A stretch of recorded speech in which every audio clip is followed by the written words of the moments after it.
फोड़ा हुआ तो दर्द हो जाता है, अधिक फोड़ा तो पीड़ा हो जाती है। इस शरीर में की बात है, दुख नहीं होगा। दुख सदैव मन से होता है। तो कष्ट, दर्द और दुख अलग अलग है। तो ज्ञानी पुरुष को, जो जीवन मुक्त हैं, संत हैं, साधक हैं, साधना परायण हैं, उसे कष्ट हो सकता है, दर्द हो सकता है, पीड़ा हो सकती है, दुख नहीं होगा। अच्छा, दुख और कष्ट या दर्द, थोड़ा सा अंतर समझो, ये कैसे अंतर है दोनों को, एक बात समझ में आ जाए। जैसे एक दुकानदार है, दुकानदार एक दिन सुबह सुबह 9 बजे दुकान खोला और बराबर दुकान की सफाई भी नहीं कर पाया था। ग्राहक आने लगे, दिन भर एक के बाद एक बार ग्राहकों की भीड़ लगी रही। ऐसा करते करते दोपहर के 2 बज गए, 3 बज गए, घर से टिफिन भी आ गया। अब सोचता है कि टिफिन आ गया, भोजन करूंगा तो आधा घंटा समय लग जाएगा, 10 ग्राहक लौट जाएंगे। भूख लग रही है, लेकिन सोचता ग्राहक ना लौटे। वो करते करते शाम बज गए, शाम के 6-7 बज गए। खड़े खड़े पैरों में दर्द हो रहा है, भूख से कष्ट भी हो रहा है, लेकिन छोड़ता नहीं। क्या कहता है, हे भगवान रोज ऐसी कृपा करना, क्योंकि ग्राहक इतने आ गए ना, मुनाफा हुआ है। हे भगवान रोज ऐसी कृपा करना। दुख हो रहा है कि खुशी हो रही, कष्ट तो हो रहा है, पैर में दर्द भी हो रहा है, दुखी हो रहा है। क्या भगवान ऐसी कृपा कभी मत करना, ऐसा थोड़े कहेगा, यही कहेगा। किसान खेती करता है, ठंडी में गर्मी में खूब करेगा, लेकिन जब फसल लहलहाती है ना, तो कितनी खुशी होती है। किसानी करने में किसान को दुख नहीं होता, शरीर में कष्ट होता है, दुख नहीं होता। अब एक सोचो, एक नवयुवक है, सेठ, नवयुवक है लेकिन सेठ, बढ़िया बंगला है, एयर कंडीशनड बंगला, दोपहर का समय है, अपने घर में उसकी सुंदरी पत्नी है, एक छोटा बच्चा है गोद में, बड़ा प्यारा बच्चा। बहुत आराम से वो अपने घर में बैठ करके पत्नी के साथ हाथ हाथ करके भोजन कर रहा है और बेटे को गोद में खिला रहा है, बड़ा मगन हो रहा है।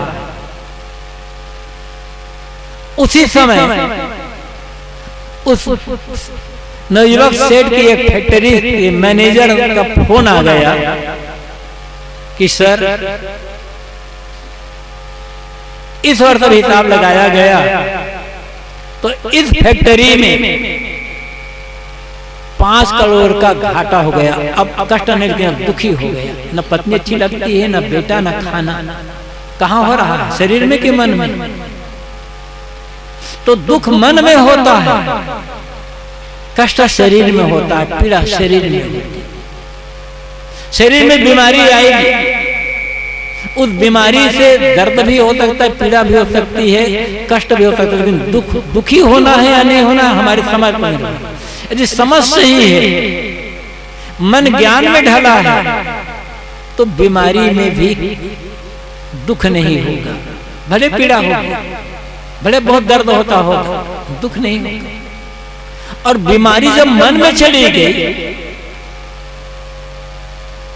बीमारी वाले बहुत सोचने लगे, बीमारी को मन में ले लिया तो जुकाम भी आदमी को परेशान कर देगा, दुखी कर देगा। इस संदर्भ में बात आती है तो मुझे एक बच्ची की याद आती है। एक भक्त के यहाँ जाना हुआ, एक बच्ची को एक बड़ी बीमारी थी, काफी बढ़ गई थी, अकेली रहती थी, मिलती जुलती कम थी। इतनी अपनी बहनों के साथ मिलने के लिए आई, बातचीत हो रही थी। तो बिटिया से मैंने कहा कि बेटा देखो ये तुम्हारे शरीर में बीमारी आ गई है, ठीक है, दवाई कर रही हो, परहेज संयम कर रही हो, घबराना मत, समय से ये बीमारी दूर हो जाएगी। मैंने कहा इस बीमारी को शरीर में ही रहने देना, मन में मत लेना। अब एक बच्ची अभी पढ़ रही है 18-20 साल की, उन्होंने इतनी बढ़िया बात कही। उनका जब मैंने कहा कि बेटा इस बीमारी को शरीर में ही रहने देना, मन में मत लाना, तो बिटिया ने कहा गुरुजी शरीर बीमार है, मैं बीमार नहीं। बीमार शरीर होता, बीमार आत्मा नहीं होती, जीव नहीं होता है। तो कहती है गुरुजी शरीर बीमार है, मैं बीमार नहीं। कितनी बढ़िया बात है, वो दुखी नहीं होगी बीमारी से।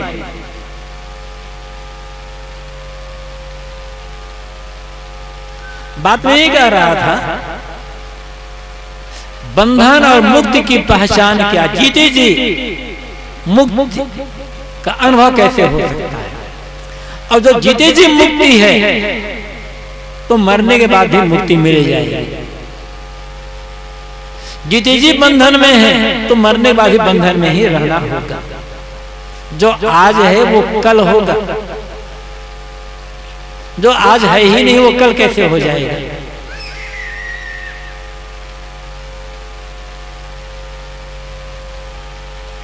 तो जीते जी मुक्ति की पहचान, मन में कोई क्लेश ना होना, कोई दुख ना होना, शांत प्रशांत मन, दुख रहित मन, आत्मलीन मन, ये जीते जी मुक्ति की पहचान है। और आज जीते जी मुक्ति है तो वो मुक्ति आगे भी बनी रह जाएगी, फिर मरने के बाद मुक्ति हो जाएगी। लेकिन जीते जी मुक्ति का अनुभव कैसे करें? यदि मुक्ति दिल से सही चाहते हो, यदि दिल से सही मुक्ति चाहते हो, जीते जीवन भर दुखहीन होकर के जीवन जीना चाहते हो, तो करना क्या होगा? संसार से मन हटाना पड़ेगा। अब संसार से मन हटाने का अर्थ क्या होगा? संसार से मन हटाने का अर्थ है संसार का जो राग द्वेष है, लोभ मोह है, अहंता ममता है, इच्छा कामना तृष्णा है, इनसे मन को हटा लेना। मैंने कहा था बाहर का संसार नहीं मानता,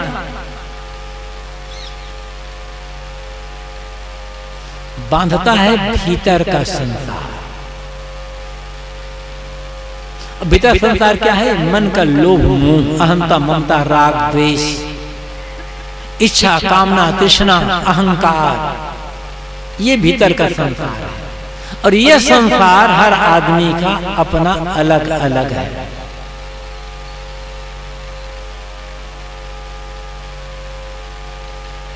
आप लोग नीचे जो बैठे हैं घर गृहस्थी में रहते हैं, कहते हैं महाराज हम तो घर गृहस्थी वाले हैं, गृहस्थी में हैं। हम लोगों को कहते हैं महाराज आप तो घर गृहस्थी से मुक्त हो गए हैं, साधु सन्यासी महात्मा है। ठीक, लेकिन आप घर में रहते हो, हम मठ में रहते हैं। मठ क्या है? आपका घर ईंट लोहा सीमेंट बालू से बना है, तो हमारा मठ किससे बना है? वो तो उसी से बना है ना। यदि ये मठ ही घर ही बांधता तो ये मठ भी बंधन का कारण बनेगा।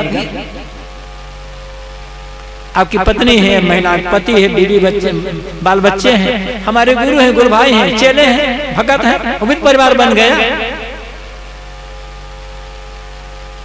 आपकी धन दौलत है तो हमारी मान प्रतिष्ठा है। यदि मठ में मोह हो गया, चेले में मोह हो गया और मान प्रतिष्ठा में मोह हो गया तो हम भी उतने ही बंधन में हैं जितने बंधन में आप। फर्क कुछ नहीं।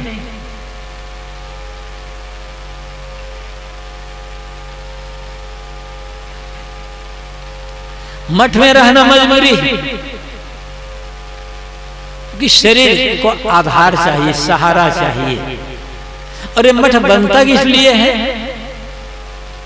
कि जो संत या साधक जो आए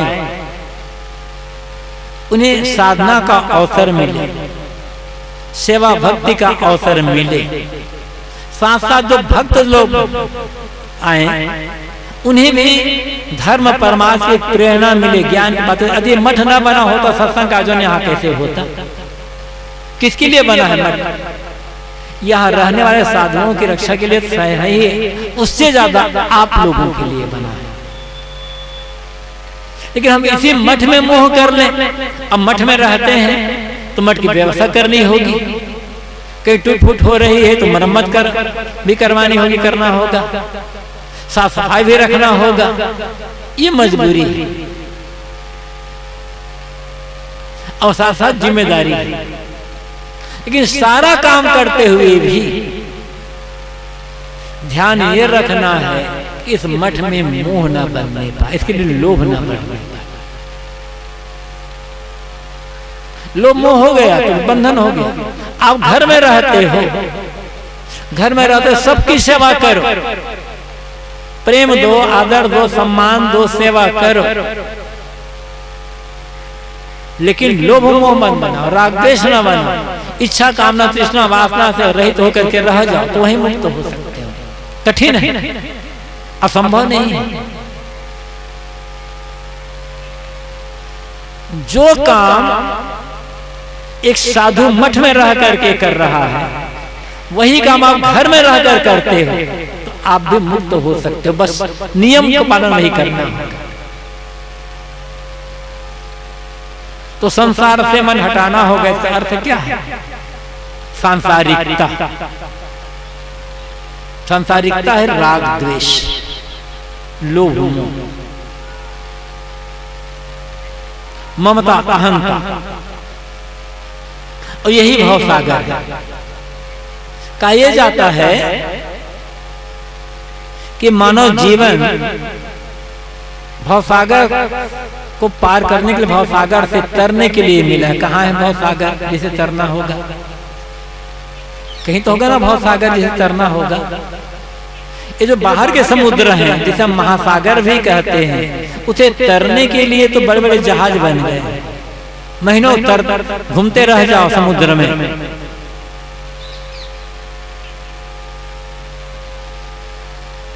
तो क्या बाहर के जो सागर हैं या महासागर है, इसी भवसागर कहा गया है। इसको तो आदमी तैर रहा है, बड़ी आसानी से साथ तैर रहा है।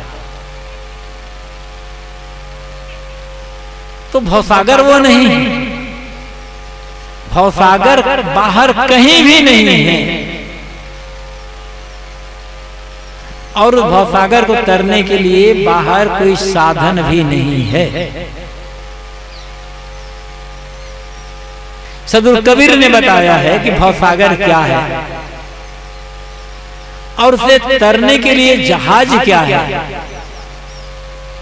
कैसे तरा जा सकता है। इच्छा करे भवसागर, जामे बोहित राम आधार। कहें कबीर हरि शरण गहु, गौखुर बच विस्तार। हमारी जो मन की जो इच्छा है ना, कामना, तृष्णा, लोभ, लालच, यही भवसागर है। आदमी उलझता कैसे है? इच्छा कर कर, इच्छा कर कर। एक होती है आवश्यकता और एक होती है इच्छा। आदमी आवश्यकता के लिए परेशान नहीं है, आदमी परेशान है इच्छा के लिए। रोटी मतलब भोजन, कपड़ा और निवास, ये हमारी आवश्यकता है।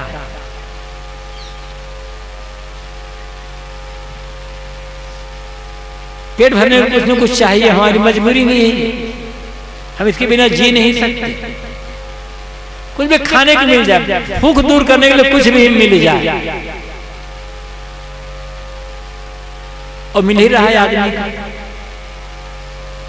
अब खाने बैठे ऐसा चावल होता, ऐसी सब्जी होती, ऐसा मीट मसाला, ऐसा पकवान, ऐसी मिठाई, बस इच्छा शुरू हो गई ना, बस कहीं दुखी शुरू हो गया, दुख शुरू हो गया आपका। मानव जीवन अनमोल जीवन कहा जाता है, और दुनिया के सभी संत गुरुजनों का एक स्वर से यह कहना है कि अनेक जन्मों के शुभ संस्कार सौभाग्य का जब उदय होता है, तब मनुष्य जीवन, मनुष्य शरीर की प्राप्ति होती है। और यदि ये बात सच है कि अनेक जन्मों के शुभ संस्कार, पुण्य कर्म और सौभाग्य को उदय होने पर मनुष्य जीवन की प्राप्ति होती है, तो हम और आप सब महासौभाग्यशाली हैं, क्योंकि आज हमें मानव जीवन, मानव शरीर मिला हुआ है, और उसमें भी विवेक वैराग्यवान संत गुरुजनों की संगत मिली है, उनका साहचर्य सानिध्य मिला है, और सत्साहित्य मिले हुए हैं। इसलिए कभी भी किसी भी बात को लेकर आप अपने को अभागा ना समझें।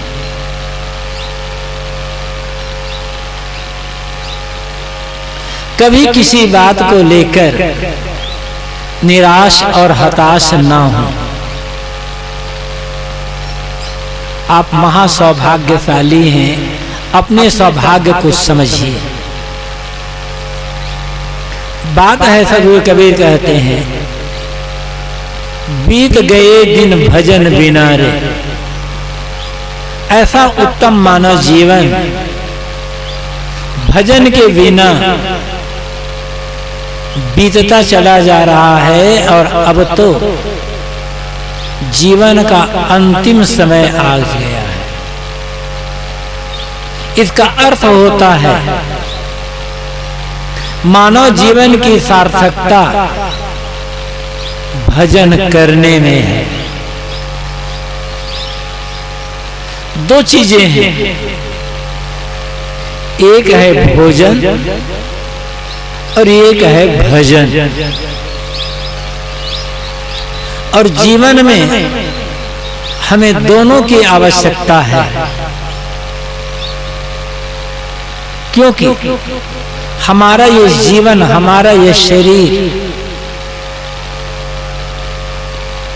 जड़ और चेतन, इन दो मौलिक तत्वों के संयोग से खड़ा है और चल रहा है। केवल जड़ तत्वों से, जिन्हें हम मिट्टी, पानी, आग, हवा आदि कहते हैं, जीवन का निर्माण नहीं हो सकता, शरीर का निर्माण नहीं हो सकता है। और केवल चेतन से भी जीवन का, शरीर का निर्माण नहीं हो सकता। शरीर का निर्माण तभी होता है, और ये शरीर तभी तक जीवित रहता है जब तक जड़ और चेतन का संयोग बना रहा। जड़ और चेतन का संयोग होने पर शरीर बनता है, और दोनों का संयोग जब तक रहता है तब तक शरीर चलता रहता है। जड़ और चेतन का संयोग खत्म, वियोग हो गया, उसी को हम मौत कहते हैं। मौत कुछ भी नहीं है। मौत होने पर विनाश किसी का भी नहीं होता, केवल रूप बदलता है, बस।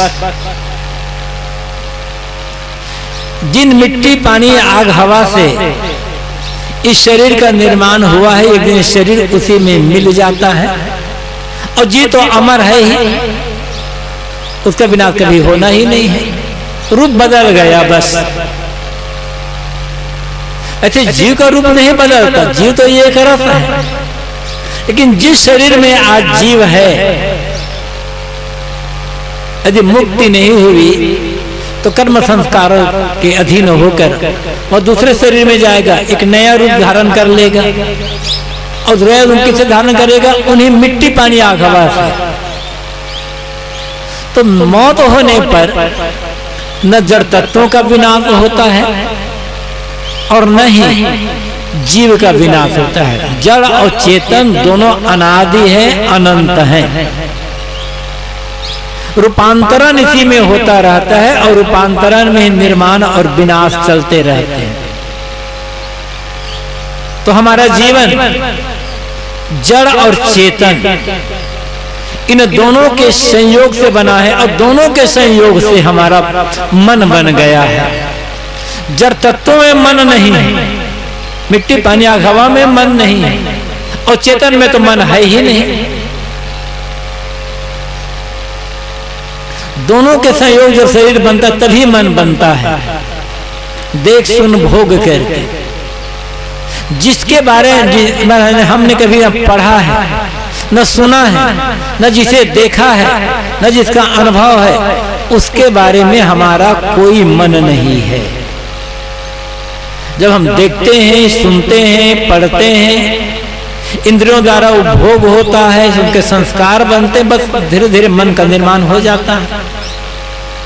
तो जो शरीर है, इस शरीर को चलाने के लिए भोजन की आवश्यकता होती है। लेकिन भोजन कितनी मात्रा में कर लें और कितना उत्तम से उत्तम स्वादिष्ट भोजन कर लें, पेट भरेगा, मन नहीं भरेगा। भोजन से पेट की भूख दूर होती है, मन की भूख दूर नहीं होती। मन की भूख तभी मिटेगी जब जीवन में भजन होगा। हम भोजन तो बचपन से जन्म लेते तब से करते आ रहे हैं, माँ का दूध भी तो भोजन ही है। तो भोजन हम करते ही आ रहे हैं। भजन भजन पर कभी ध्यान दिया या नहीं दिया? इस पूरी दुनिया में भोजन करने का सौभाग्य हर प्राणी को मिला है। किसका भोजन कैसा है वो अलग अलग है। कीड़े मकोड़े से लेकर के पशु पक्षी आदमी तक हर प्राणी भोजन करता है। तो भोजन करने का सौभाग्य तो इस प्रकृति में, इस जगत में प्राणी मात्र को मिला है, किंतु भजन करने का सौभाग्य केवल मनुष्य को मिला है। किंतु दुर्भाग्य यह है, मनुष्य जीवन में सब कुछ करता है, भजन नहीं कर पाता। और इसीलिए जिंदगी भर शिकायत में उलझा रहता है, रोता रहता है और रोते रोते दुनिया से विदा हो जाता है। रोते रोते जन्म लिया हुआ और दुनिया में केवल आदमी का बच्चा ही रोते हुए पैदा होता है और किसी प्राणी का बच्चा रोते हुए पैदा नहीं होता। आदमी ही रोना जानता है बस। लेकिन एक बात दूसरी और है, इस पूरी दुनिया में आदमी ही रोता है, लेकिन पूरी दुनिया में केवल आदमी ऐसा प्राणी है जो हंसता भी है। आदमी छोड़कर अन्य कोई प्राणी हंसता नहीं है। दुर्भाग्य यह है, आदमी के भाग्य से हंसना तो गायब हो चुका है। जब देखो तब रोता ही रोता है। ये नहीं मिला, वो नहीं हुआ, ऐसा नहीं हुआ, वैसा नहीं हुआ, ये बात नहीं मानता, वो बात नहीं मानता, उन्हें मेरा नुकसान कर दिया, इन्होंने मेरा अपमान कर दिया, मैंने गाली दी। पता नहीं कितना रो रहा है आदमी। रोते रोते जन्म लेना प्रकृति का नियम। किंतु रोते रोते दुनिया से विदा होना अपना बनाया दुर्भाग्य। जो आदमी सही ढंग से भजन करेगा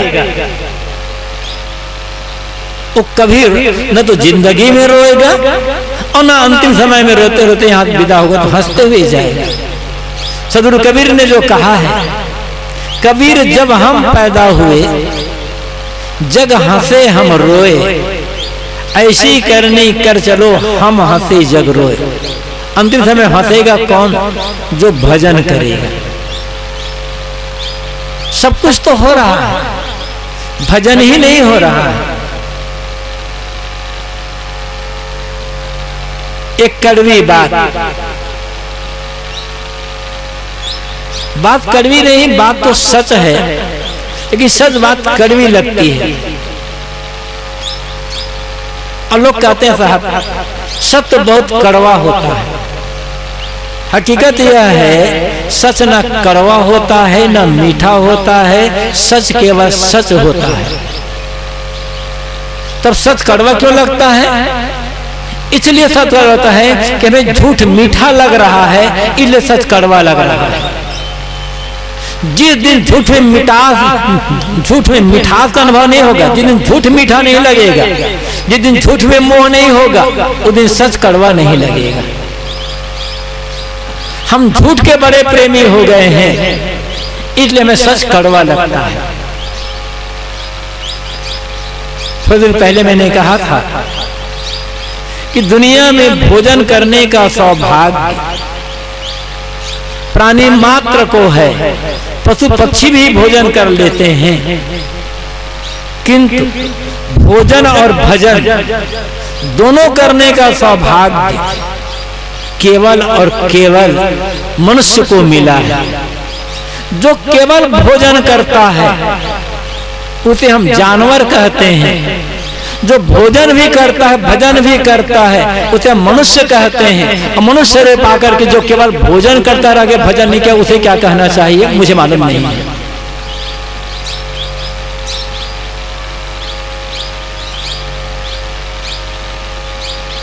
सदगुरु कबीर कहते हैं बीत गए दिन भजन बिना रे, भजन के बिना ये जीवन बीत गया, बीतता चला जा रहा है। तब भजन है क्या? कितने लोग कहते हैं साहब हम तो रोज भजन करते हैं, पूजा करते हैं, पाठ करते हैं, नाम जपते हैं, माला फेरते हैं, मंदिर जाते हैं, आरती वंदना भी करते हैं, हम तो भजन कर ही रहे हैं। ये भजन नहीं है, कर्मकांड है।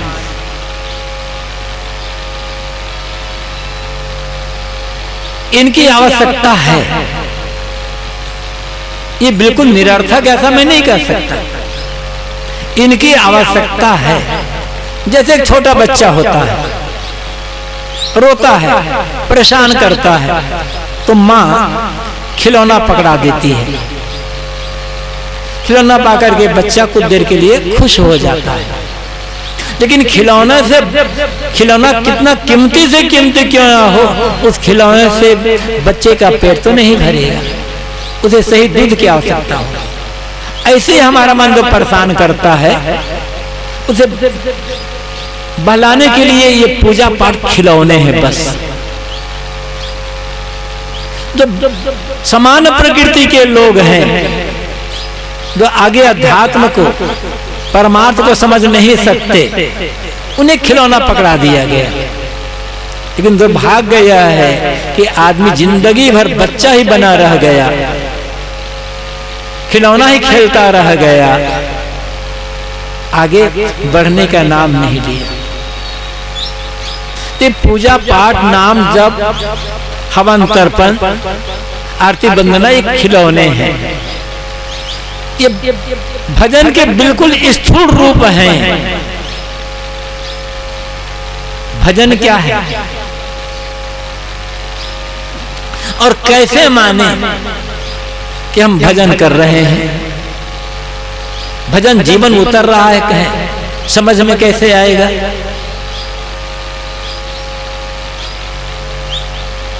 ठीक है, आप पूजा कर रहे हो, पाठ कर रहे हो, माला फेर रहे हो, नाम जप रहे हो, आरती वंदना कर रहे हो, मन कितना शांत हुआ है, मन के विकार, मन की गंदगी, ये सब कितने दूर हुए हैं, कितना संतोष है, लोभ कितना घटा, मोह कितना घटा, ईर्ष्या द्वेष कितने घटे, काम क्रोध आदि की वासनाएं कितने घटे, मन के अंदर मुक्ता कितनी हुई। भजन, भजन है आत्मशोधन और आत्मज्ञान। निरंतर अपने को शोधते जाना। सदगुरु कबीर ने बीजक में कहा है, ना हरि भजन से ना आदत छूटी। मनुष्य ना हरि का भजन करता है और न उसकी गलत आदतें छूटती है। सीधी बात यह है, सदगुरु कबीर के अनुसार गलत आदतों का छूट जाना, यही मानो भजन करना है। पूजा पाठ करते करते, सत्संग करते करते वर्षों बीत गए, समान दुर्व्यसन का भी त्याग नहीं हुआ। जबान पर भी संयम नहीं है, पूजा भी कर रहे हैं, पाठ भी कर रहे हैं, नाम भी जर रहे हैं, माला भी पढ़ रहे हैं, बात बात में गाली दे रहे हैं, बात बात में गुस्सा कर रहे हैं, झगड़ा कर रहे हैं। कैसे माना जाए कि आप भजन कर रहे हैं? भजन की कसौटी यह है कि मन इंद्रियों की जो गलत आदतें हैं, ये आदतें निरंतर छूटती चली जाए। कोई गलत आदत जीवन में न रह जाए, मन में न रह जाए, तो समझना भजन हो रहा है। फिर मंदिर जाओ या मत जाओ, कोई फर्क नहीं पड़ता है। मंदिर जाने का अर्थ क्या है? अब मंदिर जाते हैं, मंदिर एक उपासना स्थल है, किसी महापुरुष की वहां मूर्ति है। आप भावना करते हो कि मूर्ति भगवान है, ठीक? जिनकी भी मूर्ति है, किसी के भी हो, आप मानते हो ये भगवान है, देवता है। अब प्रश्न यह है कि जिस महापुरुष की वो मूर्ति है, जिसे आप भगवान मानते हो, उसे भगवान किस लिए मानते हो? कि बड़े राजा के बेटे थे, धनवान के बेटे थे, देखने में बड़े सुंदर थे, बड़े विद्वान थे, बड़े बलवान थे, इसलिए आप उसे भगवान मानकर पूजा करते हो? या वे चरित्रवान थे, ज्ञानवान थे, उनके जीवन में अनेक सद्गुण सहचार थे, उत्तम आदर्श थे, इसलिए भगवान मानते हो? आज तक धन के कारण, पद के कारण, विद्या के कारण, बल के कारण, शरीर की सुंदरता के कारण किसी को भगवान नहीं माना गया। जिसे भगवान माना गया, उसके सुंदर ज्ञान, सुंदर चरित्र, सुंदर आचरण, सुंदर आदर्श, उनके जीवन के त्याग, तप, साधना, इनके कारण से भगवान माना।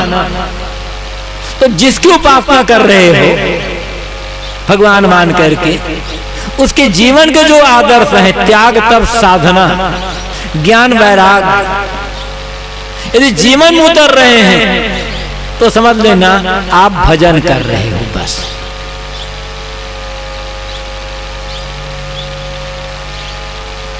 और जिनकी पूजा उपासना करते हो, उनके जीवन का एक भी आदर्श जीवन में उतर नहीं रहा है। न त्याग हुआ, न तप हुआ, न साधना हुई, न ज्ञान, न वैराग हुआ, तो केवल आप बाल खेल में, खिलौना में उलझे हुए हैं। उपासना का अर्थ ही क्या होता है? उपासना का एक अर्थ होता है भक्ति, पूजा। लेकिन उपासना को समझिए, उपासना, उप और आसना, ये दो शब्द हैं, दोनों को मिलकर के उपासना शब्द बनता है। उप कहते हैं निकट को। उप के कई अर्थ होते हैं। उप का अर्थ दूसरा भी होता है, छोटा भी होता है, और उप का अर्थ होता है निकट। आसना का अर्थ होता है बैठना, निकट बैठना, ये उपासना है। अब निकट बैठने का अर्थ क्या है? आप किसी चोर के पास बराबर बैठे और उसकी बातें बराबर सुनते रहें तो धीरे धीरे आपके अंदर चोरी के संस्कार आ जाएंगे। चोरी भले कर पाए और न कर पाए, चोरी संस्कार आ जाएंगे। किसी वकील के पास आप बैठते हो और बराबर वकील संगत करते हो, उसकी बातें सुनते हो तो धीरे धीरे आपको बहुत कुछ वकालत का ज्ञान हो जाएगा। किसी डॉक्टर के पास आप बैठते हो और बराबर डॉक्टर की बातें सुनते हो तो धीरे धीरे आपको बहुत कुछ रोग का ज्ञान होगा, रोग के निदान का ज्ञान होगा, दवाई का ज्ञान हो जाएगा। इसी प्रकार जब आप किसी ज्ञान वैराग्यवान, चरित्रवान, विवेकवान सद्गुरु के पास बैठते हो तो धीरे धीरे उनके ज्ञान, उनका वैराग, उनके उत्तम आदर्श का प्रभाव आपके मन में आना शुरू होगा। लेकिन उपासना कर मात्र शरीर से निकट बैठना नहीं है। उपासना का अर्थ होता है जिस संत के निकट हम बैठे हैं, जिस गुरु के निकट हम बैठे हैं, उनके ज्ञान के निकट अपने मन को बैठाना। शरीर के निकट बैठना सरल होता है, किंतु उनका जो ज्ञान वैराग्य है, जिसके कारण से हम उन्हें संत कहते हैं, जिनके कारण से हम उन्हें गुरु कहते हैं, जिनके कारण से हम उनकी पूजा और उपासना करते हैं, उस ज्ञान और वैराग्य